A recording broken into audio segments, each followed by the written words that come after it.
everyone, it's Kat with Kat Haas Outdoors. Joining me this week on the Kat Haas Outdoors Podcast is Richard Hoffarth, in charge of marketing and sales at Boyd's Gunstocks and Scales Advertising. I hope you enjoy this week's episode.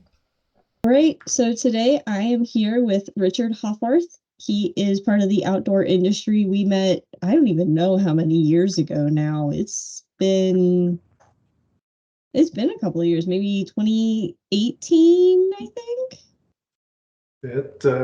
Whenever you started. I think my first SHOT Show was 2017 or 20. No, it had to have been 2018 was my first SHOT Show, if I remember correctly. So I think we probably met in 2017, because I remember I was driving to South Dakota for a turkey hunt, and you were blowing up my email because I'd been emailing somebody else. Because you were asking for documentation for my blog, and I didn't have it because I was driving. Oh, what a good memory. Yeah, I bet you I was pretty brusque. Okay, who the heck are you, right? What do you want? Everybody wants a free gun stock from me, you know? Yeah, nope, I mean, guilty. I took care of you. Yeah, I got you the have. information. Yeah, got the information I needed. I wanted to know, who you were and how long you've been in the business, and what your channels were, and basically find out what kind of metrics you had as far as subscribers. That's my standard MO. I try to get that from these influencers, these people who want to talk about our particular products, and just want to make sure that we're going to get some decent exposure. So, and you had a great personality, and I warmed up to you. I did. You did. I was a bit Absolutely. brusque at first, but you know what? You won me over, and I'm sure glad you did, because you've done a really, really nice job for me. And I appreciate it. You're a good writer. I appreciate you as well. Trying to get products to review is not always the easiest thing. You probably send out 20 no's to get a yes. Right. I've definitely gotten more no's than yeses in past years. So to get that one yes from a company that you really enjoy the products is always a little bit of a confidence booster, because you're like, okay, I can do this. I know I can do this. And you did a good job. And I figured, with a person of this caliber who's got this kind of a personality and love for the outdoors and hunting and shooting, I said, you know what, I'm going to take a chance on this woman. I'm going to go ahead and give her a stock. And I think I remember, I can't remember exactly the email, but said something to the effect that I think I could be more help to you than you can be to me right now, simply because I was able to promote whatever you wrote and drive people, our customers, to your site, and they would subscribe. And that would grow you from that point. But you've done a lot all on your own, so you didn't really need too much help from me. You did a good job. Hey, did a good job. That first Boyd stock video still gets views and comments. Great. Well, whenever you're ready to do another, let me know. Yeah, you know what? I've actually been thinking about that. I have a rifle sitting back home in Maryland that I bought for myself years ago. Never did anything with it. It was just a hunting rifle that I'd gotten for myself. And now I kind of think I want to build something out of that for the kids. Oh, okay. Sounds good. So once I can get my hands back on that rifle, because it's still sitting in Maryland. Once I can get it out to Colorado, then maybe I'll do something with that. I don't know what else I have right now as far as guns that I could build, but we'll figure that out. Sounds good. You know that I also Go ahead. So I know you work with Boyd's. You're their marketing PR kind of person. Right. And then you're also with Scales Advertising, which has a bunch of different clients as well. That's also correct, yes. What are some of the things that you look for when you are talking to new writers, new influencers that are trying to get into the business and sending out those 20 million emails looking for one yes? Well, I try to get some prior art from them, prior articles, videos, whatever format they work in, and give me some samples of what you've done. Just give me the URLs and I'll take a look at, what they've done, and spelling, punctuation, grammar, syntax, those are all very important. But being able to tell a story well, to capture my attention and draw me in, that's key. And let me tell you, I've had to vet quite a few writers, and I got to give everybody a real big slap on the back and nice kudos for trying. It's not easy to write. I'm a writer, but I'm more of a communicator than anything. I have had an interest in writing ever since I was in grade school. And high school, started to realize that I was not too bad at it. And I did write a few stories in my time, and I got a few published, but it's not anything, really big. Even though I worked for the NRA publications for a while, I never wrote for them, but had to work with a lot of those writers, editors, and bloggers. I learned a lot. It's not easy to tell a story. Some people just have a natural knack for it. And I seem to be able to recognize that pretty quickly in people. And when I do, okay, you're in. And then I'll call on you and I will get you hooked up with either, some product from Boyd's or some products with all the clients that I'm helping Walt bring in over at Skills Advertising. And when those clients have products that are pertinent to the firearms industry, that's what I do. I let those writers know what I have for them to review, and they love it. So, and I love them because they're doing a great service. Well, it's really nice when they get the writers to agree to write something and get them interested in a product. I will send them or have that product sent to them, generally for free. Sometimes they can keep it, sometimes they have to send it back. But what I try to do for them is, because they're doing something nice for the product, they're taking a chance and reviewing it. And when they like it, they write something and publish it. I've had a few here and there that have said, "Yeah, Richard, got a problem with this." So no story was written.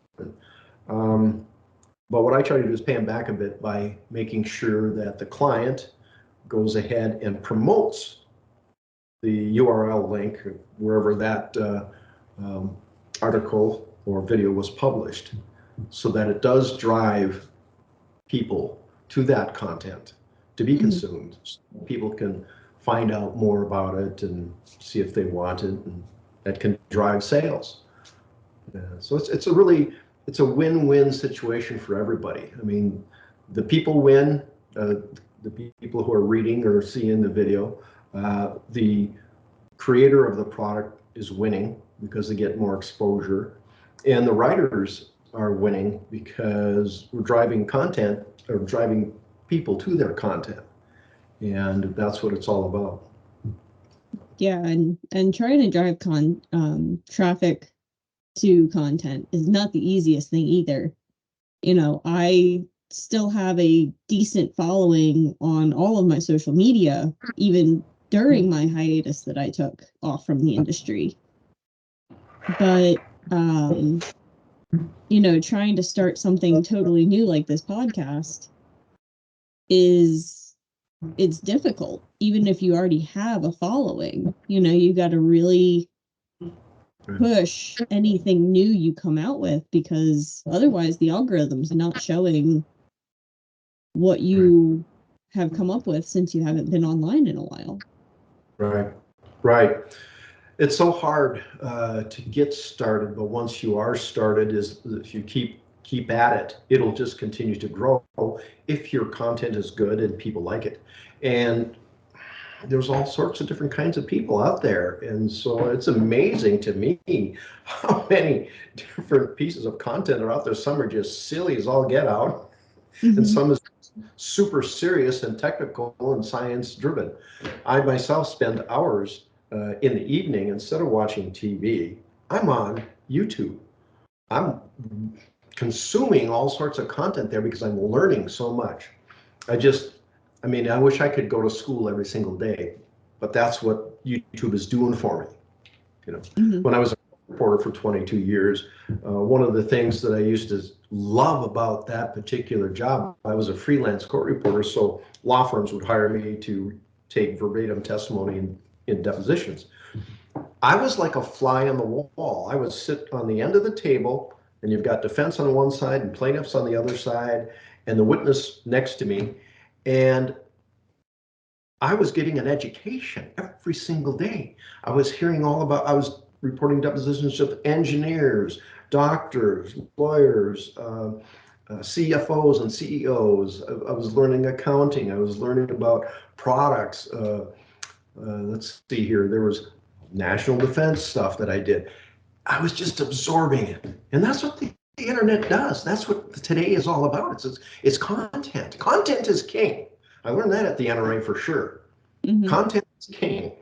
100%. And if you're not developing content, you're not going to be growing. So find stuff that you love and you love to do and love to talk about, write about, and shoot video of, and not a single day will be like work. And finding something that you love really makes a difference, because there have been products that I've done reviews on that, maybe they wanted an unrealistic deadline and I still met it. But it was a product that I'm like, okay, but in the general scheme of life, like, when are you ever going to use this? Like, granted, you paid me to review this product, so I'm going to do so in the timeline given. But outside of me getting that product to review from them, I would have never used it. That's hard. And that may not have been some of my best work. But you can definitely tell when you watch that video compared to something that was a project that I put my heart and soul into. In those situations, you almost have to put yourself into somebody else's shoes. How would I use this product if I really needed the product or really wanted the product? And I find that writers, that's where they're so incredibly creative. Being able to put themselves into another position and say, okay, because when I look at stuff, I go, oh, that's really interesting. I would never use that. So I don't even think about, could I write about it? I don't even go there. I just go, oh, I wouldn't use that.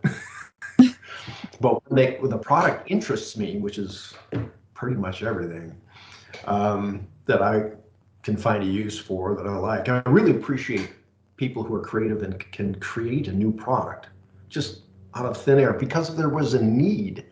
Inventors. Oh man, I took more depositions of inventors. So I use this in Scales Advertising to help bring in, more business for Walt Larson, the owner of Scales Advertising. And I go to these trade shows. And when I see a product, there's enough product out there that I wouldn't necessarily use, but I get into how it was created, what it does, what its quality is, what it's made of, who it's for. I love finding out, who this audience is for, or this product is made for, what audience it's made for. It's just incredible to explore that. And I love listening to the inventors talk about their product. It's just so incredible. People are so smart, so creative. I really appreciate that. So that's what I get into. What are some of the best products that you found? What are some of your favorites that you've found? That's good. I don't know that I have a favorite, really. Like I said, I just love finding cool stuff out there. Boy, that's a tough question. I never even thought about this. I don't really have a favorite. Let's see. Athlon Optics. I had I work with influencers, content creators all the time, and get them product. And I had just asked one of the influencers, Kyle by name. I said, Kyle, what optics really are you gravitating towards, and do you think are, the new up and coming product? And he said, oh, Richard, you got to check out Athlon Optics. Never heard that name before. And they were brand new in the marketplace. So I checked them out. I called them up. I told them who I was and who I work with and how we could help them. They said, well, let's meet. So we met at SHOT Show, and the rest is history. They're a client. So I use the Athlon Optics name when I'm talking to influencers and they're talking to me. I get calls all the time from influencers and say, hey, I'm doing this gun build. And because of my 10 years at the NRA Publications Division, I know a lot of writers. And they'll call me up, hey, Richard, I got this gun build, and I know you work for Scales and for Boyd's, and I could get a great gun stock from you, but I need an optic. Oh, I want you to take a look at Athlon Optics. So okay. So I give them the information. They're almost always impressed. I mean, so I look for, when I'm at these trade shows, for a unique product, a quality, high quality product. So the manufacturing has to be good. And then smart people running the company. Because if those three boxes aren't checked, I'm wasting my time. Mm-hmm. It's hard to sell a product that's inferior, isn't unique, and doesn't have someone strong enough or smart enough to know how to run a business running behind it. So optics, God, I really don't have a favorite. You stumped me on that one. So on the flip side of that, what are some of the products that maybe you thought were really interesting that were flops? Oh, I don't want to say them by name, but there was this colored window glass for vehicles, for automotive vehicles. Pretty cool, but it went nowhere.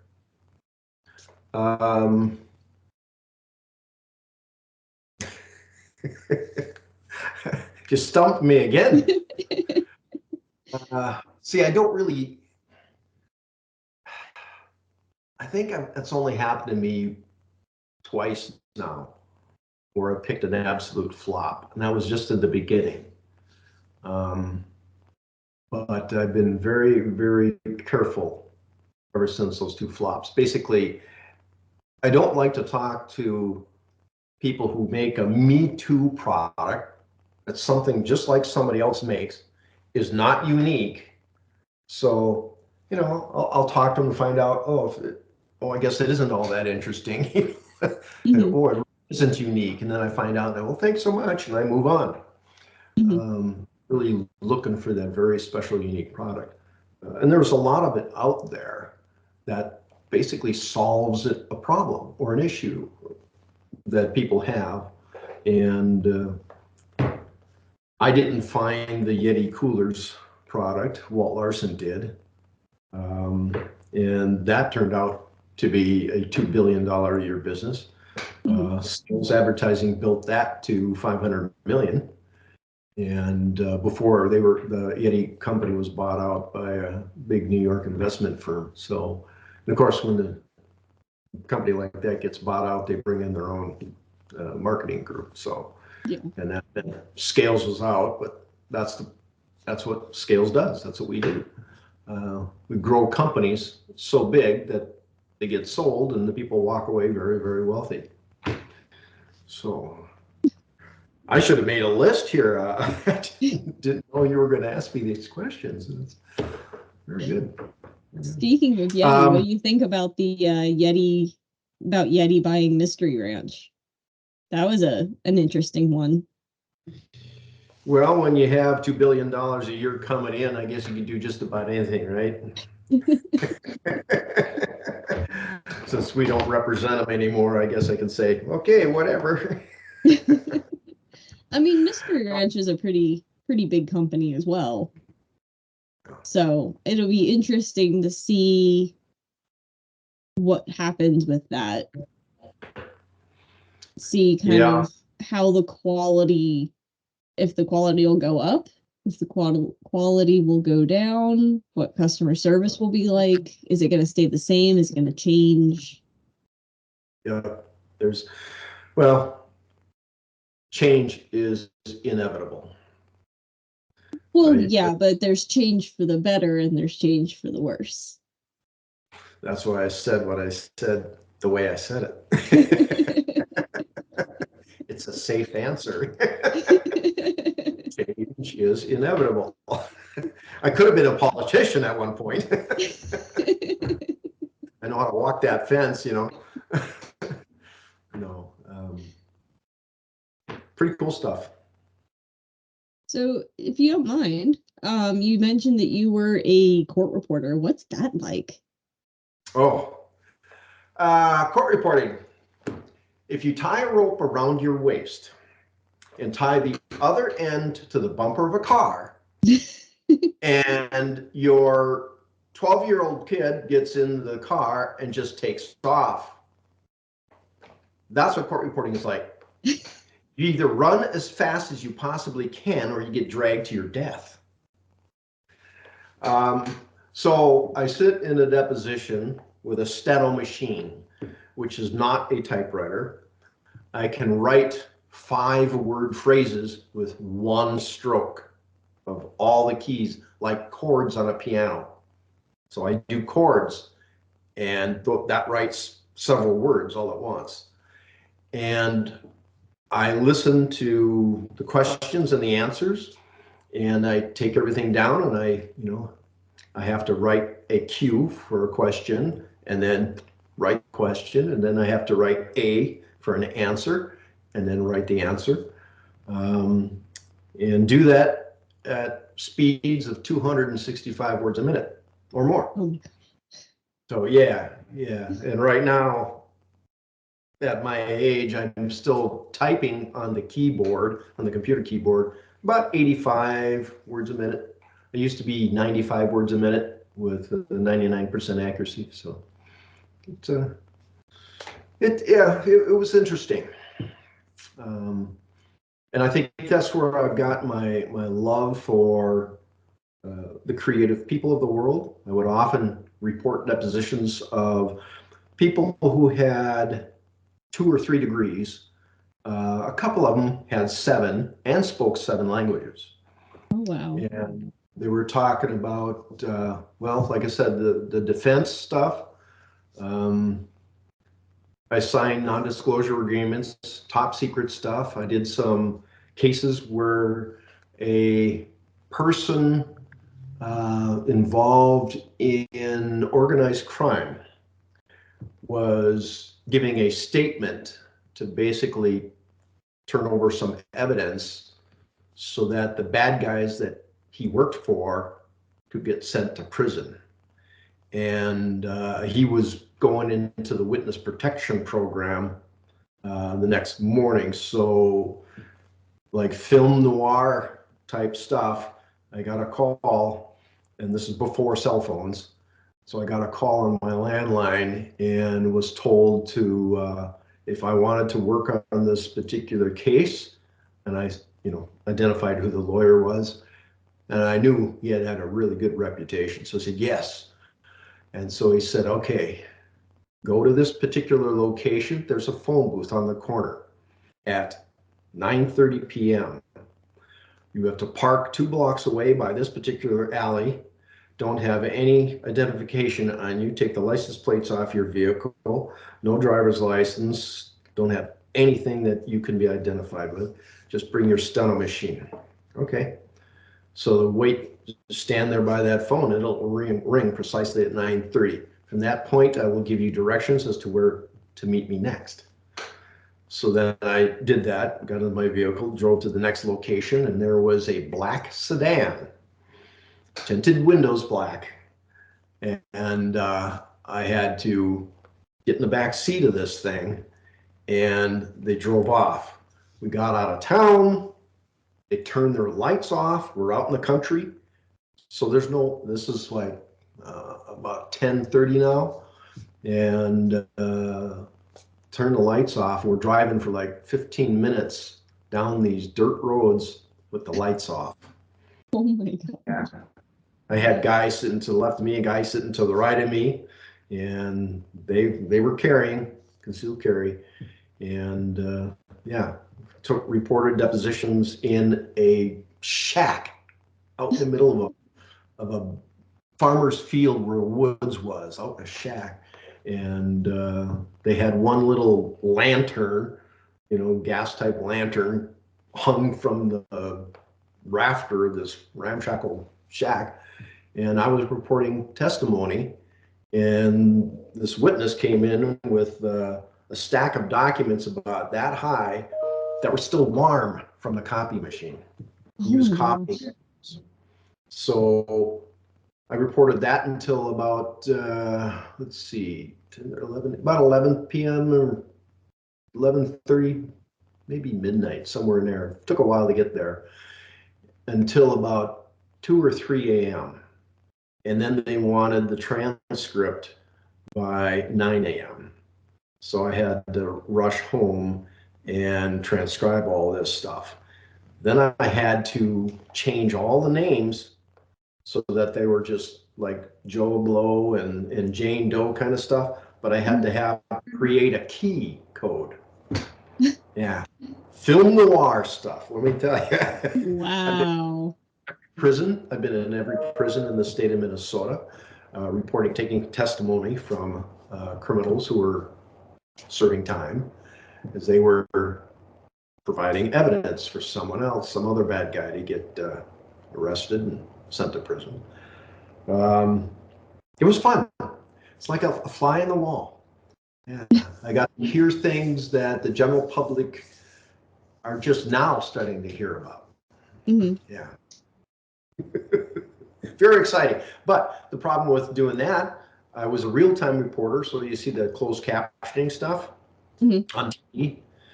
Well, I was one of the first to do that, and one of the first in the nation. So let's say probably one of the first 200 court reporters out of 50,000, and the first to be computerized. And so it was pretty exciting career, but it destroyed my arms. And I don't have much grip strength left, and had surgery on them. So I had to go do something different. So that's when I sold my agency that I built from scratch, and went off into marketing, sales and marketing. Okay. Yeah. Fun stuff. So you mentioned that you worked at the NRA publications. Yes. Is there a specific one that you worked at, or did you work at like NRA headquarters? Well, I worked for the rep group. It was the rep group that represented the NRA Publications Division, advertising sales. So in a way, I wasn't employed directly by the NRA, but by the rep group. But the rep group was the sole representative of the NRA Publications Division. So there were no other rep groups involved other than this one. So, and I worked for them for 10 years. Okay. Yeah. And then how did you end up at Boyd's and Scales? I mean, if you were at the NRA, with the group that worked for the NRA, I mean, that's a pretty big contract. Yeah, yeah. It was an interesting time in my life. I felt that I'd done just about everything I could do at the NRA. I had risen to the top. I was managing the NRA's #1 account and was very successful there. A lot of hard work, a lot of Mhm. hard work. But I felt like I was starting to get a little bored, and boredom isn't good for me. So I thought, well, I could do something different. And at the time, a medical products company had contacted me and asked if I'd like to come on board with them to represent their product and do sales for them. Um, so I said, you know what, I'm going to give it a shot. Well, tried that for about a year and the company got sold. So it wasn't anything I do about that. And of course, when it gets sold, everybody has to go their own direction. Mhm. So I was unemployed, and then I got a call from one of my colleagues that I'd worked with at the NRA. She was no longer there either. And she said she'd been contacted by another media group to sell advertising in the firearms industry, and had mentioned to them that I would be the perfect person to bring on board. So I went there, worked there for about a year, and I still kept my relationships going, with the clients that I had brought into the NRA, and one of them was Boyd's Gun Stocks. And when they had asked me, well, Richard, you know everybody in this industry, you've been at the NRA and you worked with a lot of people. Could you keep your ears open for a good marketing director for us? I said, sure. How about me? So went out for the interview, and they hired me. And they said, that's fine. We'll try this for a year with me here in Minnesota and them out there in South Dakota to see how well that would work. And I was able to help them increase their revenue by a significant amount. And so they basically wanted me to move out to South Dakota. And I said, no, can't do. Sorry.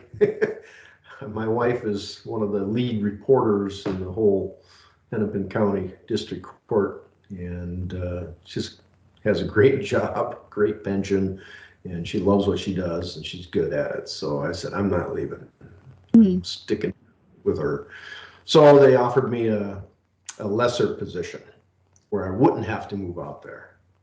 So unfortunately, they said that's a part-time position. I said, that's fine.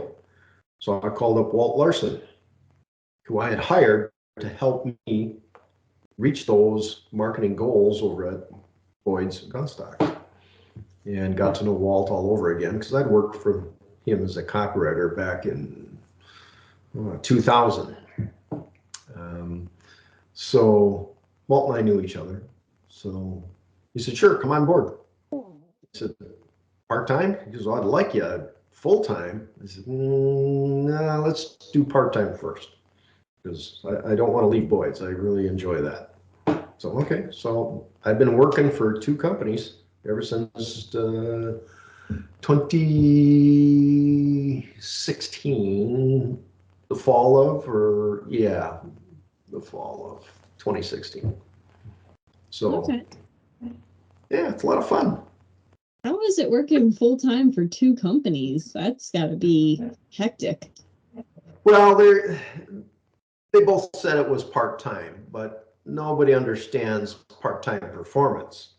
So, yeah, it still is. I get up early. I'm in my chair here anytime between 6 and 6:30, and I often don't get out until 6:30.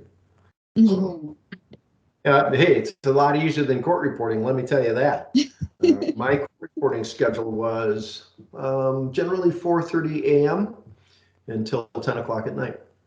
So, Yeah, and that was especially Especially because I'm sure once you were done in the courtroom, you still had to transcribe, add notes. As you said, you had to make a legend for name changes.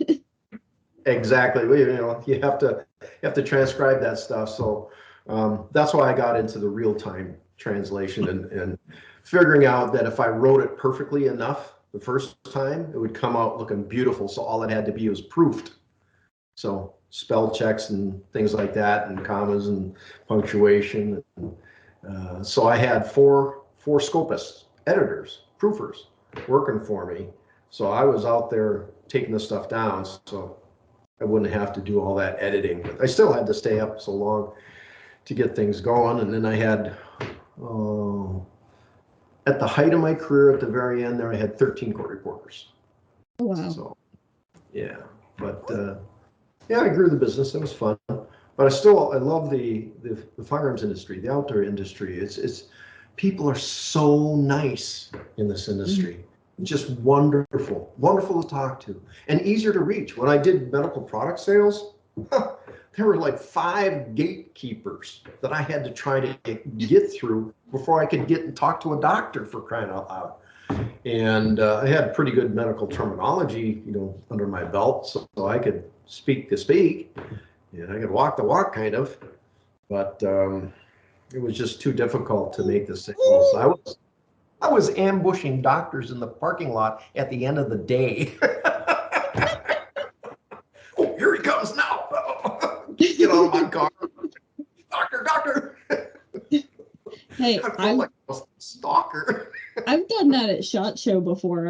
If there's somebody I've been trying to catch up with that I just keep passing or just barely missing them, if I know they're in a certain booth at a certain time, I'll wait outside that booth until they're done their meeting so I can snag them as they come out. Good for you. Well, when you believe in your product, or you believe in what you have to quote unquote sell, and you can help that entity, you can. You don't want to let that opportunity go by because you're going to be a benefit. So you get like a gall darn dog, and you bite onto that leg and you just don't let go. Yep. I mean, I do that with emails too. I'll send 5 emails to the same person. I'll give it like a week in between emails, so I'm not just bombarding them every day. Right. Especially during trade show season. I mean, Right. Trade show season is ridiculous. Yep. But yeah, I'll just keep emailing until I get either a yes or a no. But I get a response. I've had that happen too. Oops. Oh my gosh. No, but people are so fun. They're just so fun to deal with. I really enjoy the interaction, just like you do. And I think that has a lot to do with it. People like to listen to what you have to say, and if you know how to say it brief enough, they'll give you their time. Mm-hmm. So somebody else that I was talking to, I don't know if you know Graham Bates. His screen name is JB Guns. I was chatting with him, and he said that, and I agreed, the outdoor industry is kind of like a family. It's a lot of the same group, and they're just kind of switching companies. They just kind of go round and round. Do you feel that way since you've been in the industry for a while? Yeah. Yes, I've seen that too. It's really a wonderful industry. Mm-hmm. Firearms and outdoors, just amazing. The people you get to talk to. I mean, where else can you walk up to a CEO of Savage or Ruger or any of those large companies? They got access to them right there at the trade show. It's just amazing. I guess my one moment in my life here with Boyd's that I really like to tell this story is I have a friend who is connected. He's in the radio industry, and so bought some advertising on his radio show. And at one point, he had told me how he had done an interview with Ted Nugent. I said, "You know Ted Nugent?" He goes, "Yeah, I know. I can get to with Ted Nugent." I said, "Get him in my booth. Get him in my booth this year. Get him in my booth. Please, please. What can I do to help you get him in my booth?" "Oh, okay, Richard. Got some advertising for me. Let me see what I can do." He came through. He got Ted Nugent in our booth. We're sitting there for an hour, just having fun. We were just talking about all sorts of stuff. I remember that was NRA Dallas. Yeah, is that 2018? I think so. Yeah. 2018 or 2018, I think it was. Something like that. I think it was, yeah, I think it was somewhere around there, because I ran into you at the show that Friday. Okay. And you said, make sure you come back to the booth this time on tomorrow, and I'll have you meet Ted. Oh, yeah. And I brought a friend of mine. That's right. Yep. I remember that. I still have that picture somewhere. That was fun. I really enjoyed that. It's, I had one of my parents tell me, and it was my mother, who said at one point, "It's not always what you know. It's sometimes who you know." Mm-hmm. And I like having professional relationships. I mean, I did the same thing in my legal career. I just really like to listen to people, learn, find out what their life is like, and everybody else seems more interesting than me. I think about what I have done in my life. I get bored to death. It's like, okay, is that all I've done? Seeing what all these other people have done in their lives is just amazing. And nowhere else than in the firearms industry can you access those people so easily. Mm-hmm. So they're fun, happy, like a family. Yeah, no, I definitely understand the who you know part. Starting this podcast and having taken a break from the outdoor industry, I kind of had to kind of go through all my contacts and all my business cards that I've collected over the years and go, okay, who do I still know that is still in the industry that would be willing to kind of bring me back into the fold? Sure. To, come on as guests. And I was shocked at the number of people that said yes, even if we've only met a handful of times. Yeah. But they were like, yeah, absolutely. So I went from like, okay, I'm going to launch this podcast. I have no interview scheduled. Not one, but I'm going to launch it anyway. To, I have 7 interviews just this month. Wow. And I'm not even done scheduling. I still have a couple more people to schedule out. And I'm already scheduling out interviews for March. That says a lot about you and your relationships. Mm-hmm. People enjoy you and they want to help. And that's something else that this industry has on it that a couple other industries don't. I've been in the legal industry. Nobody there wants to help you. I was in the medical products industry very shortly and very briefly, I should say, and nobody really wants to help you there. So, but this industry, they do. You've got good people. You have the military, law enforcement, you have people who love the outdoors and want to protect it. Mm-hmm. Good people. Love it. Absolutely. Anywhere else. And I'm always willing to help you, Kat. Well, I appreciate that. And I appreciate you taking the time to come on and chat with me today and catch up. Like, I know it's been a couple of years. So, the fact that I'm still able to shoot an email and say, hey, I'm coming back to the industry and this is what I'm doing. What do you think? It's fantastic. It's my honor to know you. and to be here talking with you today. It's so great to hear back from you. You've always done wonderful work for me in the past, and I love reading your articles, and you're always so good about making sure that you follow through. You're good people, so you've got my vote. Well, and I think one of the things about the outdoor industry is there's a lot of fakers out there. There's a lot of people that they can get the views, they can get the followers, but they're not being true to themselves.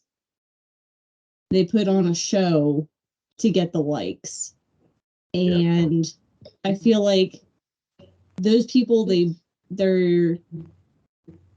hit the gas really fast, and they hit sky high really fast, and they come down just as fast because eventually they burn out because they're not themselves.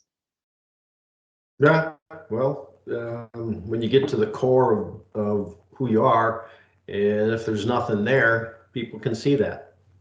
You know, and I've run into a few of them. It's not fun, but and you feel kind of, I don't know, taken advantage of, and almost like you were at a masquerade party, and when the mask comes off, you go, oh, so that's what you're really like. Okay. Kind of want to turn around and walk the other way. So yeah, there are a couple of those. That's in any industry. Had that in the legal industry, had that in the medical products industry. So it's not any different anywhere. But that's true. I deal with that in the real estate industry too. You know, you think you're talking to somebody about a property and you think all's well and everything's good, and then, you know, maybe something doesn't quite go according to plan, and you see their true colors come out. Yep. when it's about money, that can change people. Yeah, that's true. That's true. But I think that's what helps make some of my relationships in life, you know, the outdoor industry, real estate, anything, so strong, is that I am who I am, and if you don't like it, there's the door. See ya. Don't let it hit you on the way out. Yeah. I mean, that's how I got into real estate, was that we had bought our house. We had found the agent as a referral. Somebody else had given us his contact information. And because he was former Army, the guy giving us his information was an Army recruiter. Wes was currently in the Army. It was kind of that Army family. Sure. And so bought the house, and then when we found out I was pregnant with our daughter Sophie, and we told him because he was here at the house helping Wes do something, and he was like, well, what are you going to do for work? Like, are you going to go back to your office job? Because I had an office job at that point. And he was like, well, if you're not going to go back to your office job, if you want to go into real estate, I'll hire you to be my assistant. Go get your license. Cool. And that's exactly what I did. And I got my license right after Sophie was born.